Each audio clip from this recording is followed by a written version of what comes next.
Okay, so for everyone out there who, loves keeping up with everything happening in the Middle East and in international relations, we're diving deep today into a story that's, I mean, pretty wild. Yeah. This one is, It's a little hard to believe, but this is like ripped from the headlines. I mean, literally, we're talking about a covert operation so precise, so like ridiculously daring yeah. that it could, I mean, this has the potential to like totally rewrite the power dynamics in the Middle East. It really does. Like, just picture this, right? It's September 2024. Tensions are already, super high in the Middle East. And then all of a sudden, Israel pulls off this operation deep inside Syria. Like, we're talking way deep inside Syria. And they strike an underground missile factory. A top secret one, Oh, supposedly. Yeah, top secret. At least that's what they thought. So basically, Israel takes out this facility, this underground missile factory that was codenamed Deep Layer, which was allegedly funded by Iran. And it was like just churning out these missiles, for Hezbollah in Lebanon and for the Assad regime in Syria. Yeah, they were supplying everywhere. Yeah. So how do we even know about this? Like, how is this not still totally secret?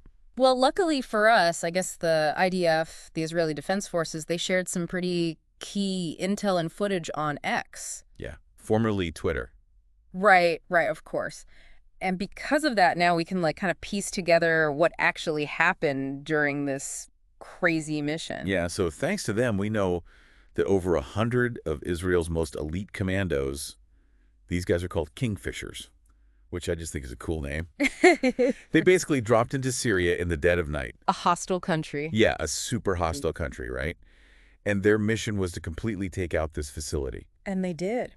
Oh, yeah, they obliterated it. And they actually released this footage. I mean, have you seen this? I've seen it. It is insane. Like, pretty intense stuff. You see these commandos boarding the helicopters. You see firefights. Like, it seriously looks like something out of like a Tom Cruise movie or something. Yeah, it does. But, it's easy to get totally caught up in the whole Hollywood aspect of it all, right? For sure. But I think what's really important here is the strategic significance of this whole thing. Okay, so break it down for us. Okay, so this deep layer facility wasn't just like some shack in the desert.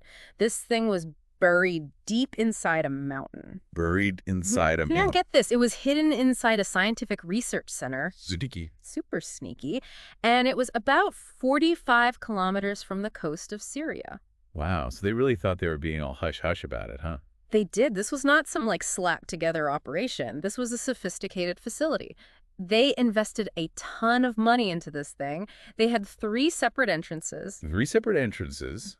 For what? Well, one was for bringing in all the raw materials, one was for the finished missiles coming out, and the last one was for, logistics. Makes sense. And inside, they had 16 production rooms. 16. 16. It was huge. So, this was a serious operation.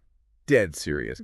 And when you consider their estimated missile output, we're talking about somewhere between 100 and 300 missiles every year. Wow, that's a lot of missiles. It is. And each one of those missiles had a range of 300 kilometers. So they could hit pretty much anything they wanted to in the region. Yeah, so like all of Israel would be within range. Yes, exactly. Okay, so, I mean, I'm starting to understand why Israel decided they had to do something about this. Right. I mean, each one of those missiles is a direct threat to their security.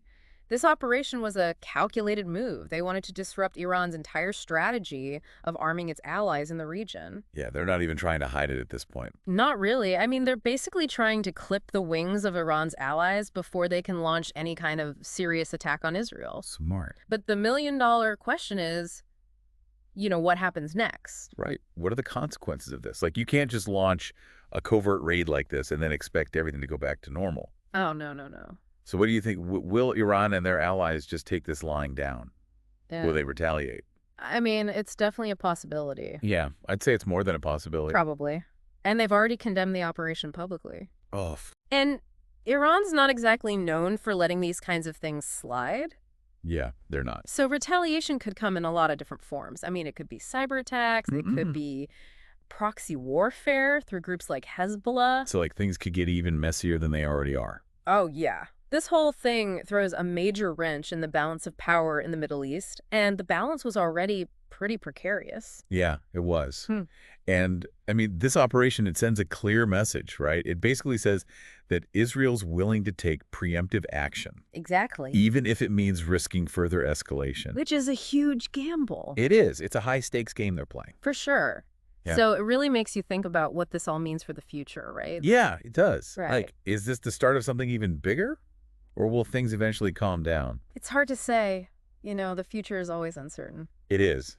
But one thing's for sure, this whole thing has the potential to, like, completely reshape the geopolitical landscape of the region. Absolutely. So for everyone out there who, loves keeping up with all of the crazy twists and turns of international relations, especially in the Middle East, I mean, this is a story you're going to want to keep your eye on.